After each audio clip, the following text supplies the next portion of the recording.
इमरान प्रताप गरी।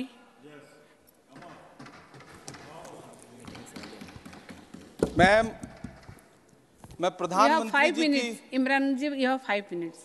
Ma'am 10 minute. You have 5 minutes. We requested chairman साहब। Okay. He allowed 10 minutes.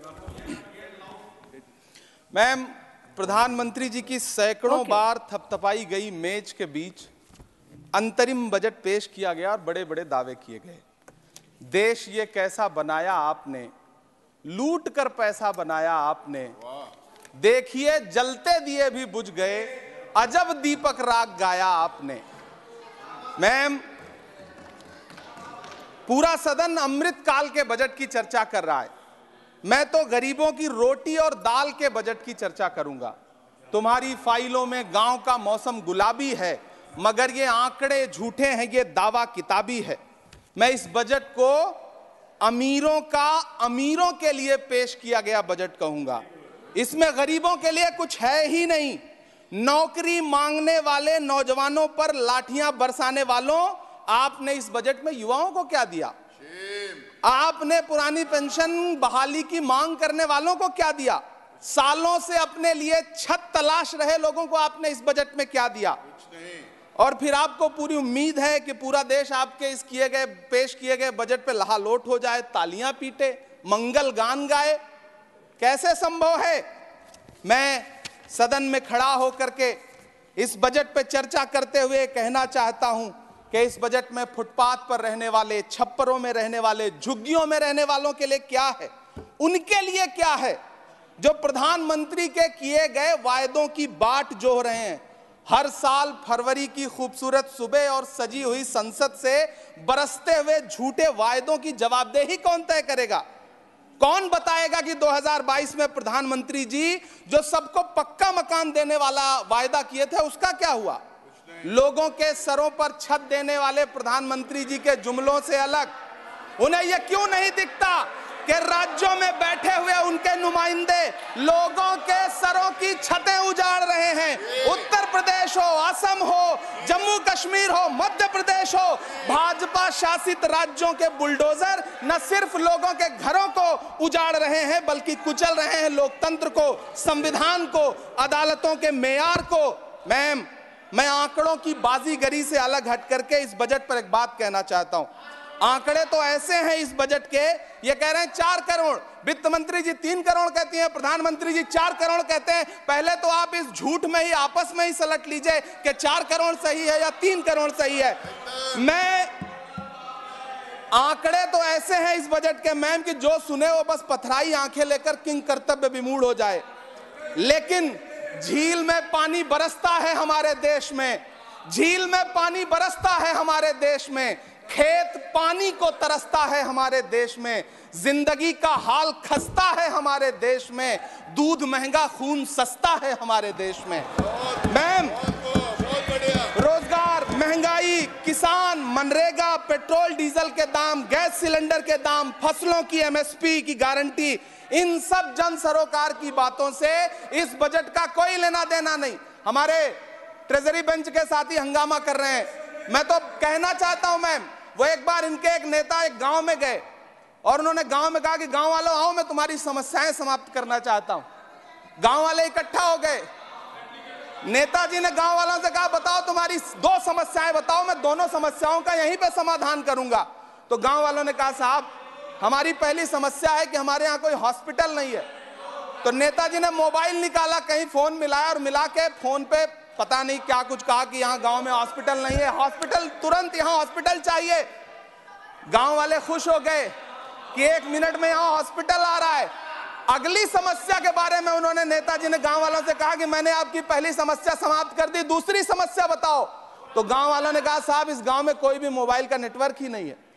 ये है इनके काम करने का तरीका, ये है झूठ बोलने का तरीका। इन्होंने वायदे किए बड़े बड़े, जो 10 साल के इनके वायदे हैं मैं उनके बारे में बात करूंगा। वायदों से ज्यादा इनके नारों पे बात करूंगा। पहला नारा था बहुत हुई महंगाई की मार, अब की बार मोदी सरकार। आइए इस नारे की समीक्षा करते हैं। पेट्रोल, डीजल, गैस, ये तो बड़ी बड़ी बातें हैं। आटा, चावल, दूध, दही, पनीर, छाछ, सब चीज पे जीएसटी। अरे ये फिल्में टैक्स फ्री करने वाले लोग कफन तक पर जीएसटी लगा रहे हैं और ये गरीबों की बात करते हैं। मैम ये सरकार झूठ की सरकार है। ये सरकार के जितने दावे हैं सब खोखले हैं। आज प्रधानमंत्री जी कह रहे थे सबका साथ सबका विकास। ये कैसा सबका साथ सबका विकास है कि मौलाना आजाद नेशनल फेलोशिप आपने बंद कर दी, आपने माइनॉरिटी डिपार्टमेंट का बजट घटा दिया। आप कह रहे हैं सबका साथ सबका विकास। आप बात करते हैं बेटी बचाओ बेटी पढ़ाओ।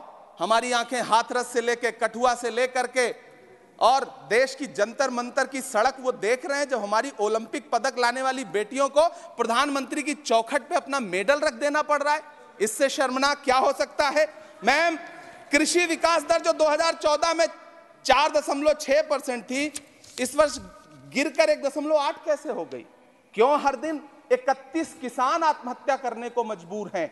ये सरकार उन पर क्यों बात नहीं करती? कीमत तो बहुत बढ़ गई शहरों में धान की, लेकिन विदा ना हो सकी बेटी किसान की।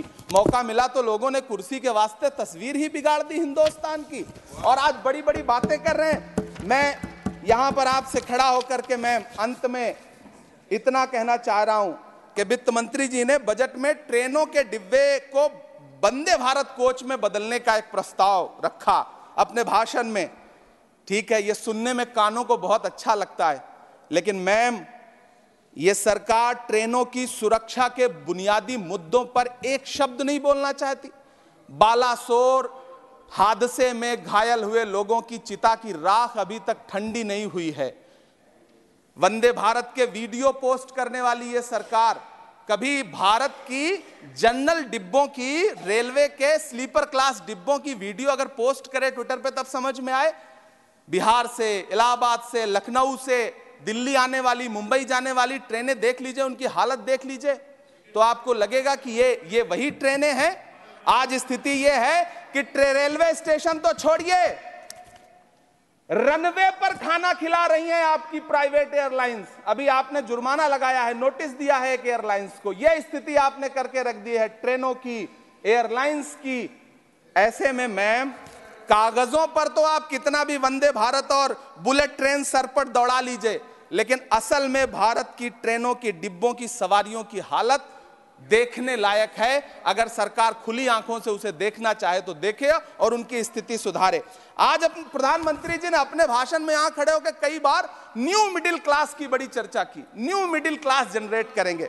लेकिन मैं तो यहां खड़ा होकर के सरकार से कहना चाहता हूं कि न्यू मिडिल क्लास का जुमला अपने पास रखिए। यह बताइए कि जो पुराना मिडिल क्लास है उसके साथ आप कैसा व्यवहार कर रहे हैं। आज उसकी स्थिति क्या है?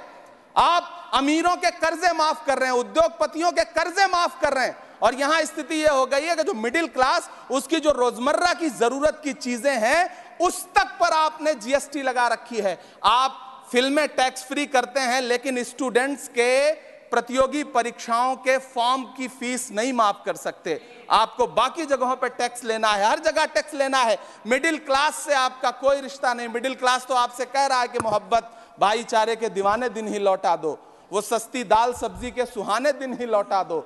ये अच्छे दिन तो अंबानी अडानी को मुबारक हो, हमें ऐसा करो साहब पुराने दिन ही लौटा दो। वो पुराने दिन जो बहुत अच्छे थे, वो पुराने दिन जहां लोग एक दूसरे से मिलजुल करके रहते थे। मैम इलाहाबाद, दिल्ली, कोटा जैसे शहरों में छोटे छोटे कमरों में अभावों के साथ पढ़ाई कर रहे युवा किताबों के साथ गल चुके हैं। उनके हिस्से अधेड़ अवस्था तो आई है, लेकिन नौकरी और रोजगार नहीं आया। हर साल 2 करोड़ नौकरियां देने का दावा करने वाली ये सरकार 10 साल में युवाओं को नौकरियां नहीं दे पा रही है। 20 करोड़ नौकरियों का बोझ है इस सरकार के कंधे पर, और 2024 में देश देखेगा कि उन्हीं 20 करोड़ नौकरियों के बोझ तले दबकर बैठ जाएगी ये सरकार। ये देश देखेगा, क्योंकि जिस ओर जवानी चलती है उस ओर जमाना चलता है। देश का युवा नाराज है, देश का युवा गुस्से में है। ऐसे में उसकी पीड़ा को इस बजट में कहीं भी आवाज देने की कोशिश नहीं की गई। मैं आपके बीच खड़ा हूं, मैं तो वित्त मंत्री जी का भाषण सुन रहा था। यह कहा जा रहा था ये अमृत काल का बजट है, ये अमृत काल का बजट है। ये कौन सा बजट है ये बाद में तय होगा, लेकिन मैं इतना जानता हूं कि ये इस सरकार का अंतिम बजट है, आखिरी बजट है। इसके बाद न्याय का बजट पेश होगा, जिसकी चर्चा राहुल गांधी जी पूरे देश में कर रहे हैं। न्याय का बजट, 5 न्याय, महिलाओं के लिए, युवाओं के लिए, सामाजिक न्याय की बात जिसकी चर्चा पूरे देश में राहुल गांधी जी कर रहे हैं, वो न्याय का बजट पेश होगा अगली बार। ये इस सरकार का अंतिम बजट है, अंतिम बजट है। अमृतकाल में गरीबों की रोटी और दाल के लिए इस बजट में कोई प्राविधान नहीं है, कोई चर्चा नहीं है। बहुत बहुत धन्यवाद। Thank you.